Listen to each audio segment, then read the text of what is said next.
Hello friends, नमस्ते प्रणाम। हमारे चैनल में आप सभी फ्रेंड्स का स्वागत है और अभिनंदन है। तो हम लोग बहुत ही पारंपरिक सी विवाह गीत लेकर आए हैं।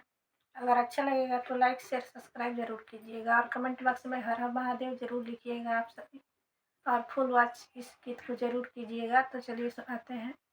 हर हर महादेव आप सभी को। उठा उठा गौरा बेटी अंगना